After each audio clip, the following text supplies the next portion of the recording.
बोलो। राधे राधे, जय श्री राम, जय माता दी। कैसे हैं आप सब? आशा करती हूँ आप सभी लोग बहुत अच्छे होंगे। तो दोस्तों, आप सभी को मेरे और मेरे पूरे परिवार की तरफ से हैप्पी नवरात्रि। नवरात्रि की ढेर सारी शुभकामनाएं।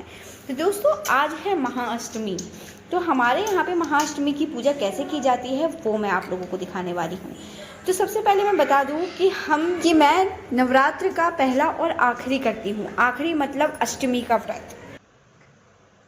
दोस्तों, मैं आप सभी को एक बहुत ज़रूरी बात बताना चाहती हूँ कि जिसका भी, क्योंकि मेरे साथ भी ये चीज़ें हो चुकी हैं, इसलिए मैं आप लोगों को बताना ज़रूरी समझती हूँ कि जिस भी कारण से जिसका भी पहला व्रत नवरात्र का छूट गया हो, वो आखिरी के दो सप्तमी और अष्टमी या फिर अष्टमी या नवमी का व्रत कर सकते हैं। दोस्तों, कहा जाता है कि मन चंगा तो कठौत में गंगा। अगर आपका मन साफ है, आप सच्चे मन से माता की पूजा कर रहे हैं, तो वो अपना आशीर्वाद आप पर ज़रूर ही बनाएंगी।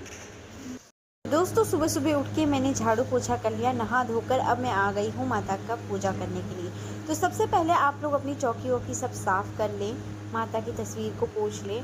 मैंने ना ही कलश बिठाया है, मैं बस सिंपल तरीके से डेली सुबह शाम हवन आरती करती हूँ। हवन नहीं, आप ये कह सकते हैं कि कपूर जलाती हूँ, जिसका धुआं मैं पूरे घर में दिखाती हूँ। तो दोस्तों, सिंपल और सादे तरीके से आप इस तरीके से पूजा कर सकते हैं। मैंने सबसे पहले तो आप पूरी चौकी को साफ़ कर लीजिए, माता की तस्वीर को पोंछ लीजिए। उसके बाद माता रानी को फूल चढ़ाइए, कलावा चढ़ाइए। सबसे पहले सर्वप्रथम पूजा होती है गणेश जी की, तो आप गणेश जी को भी चढ़ाइए। एक्चुअली मेरे पास फूल नहीं थे, तो इस वजह से मैंने माता रानी को भी चढ़ाया, बट मैंने भगवान जी को भी फूल को, काफ़ी फूलों को रख दिया था।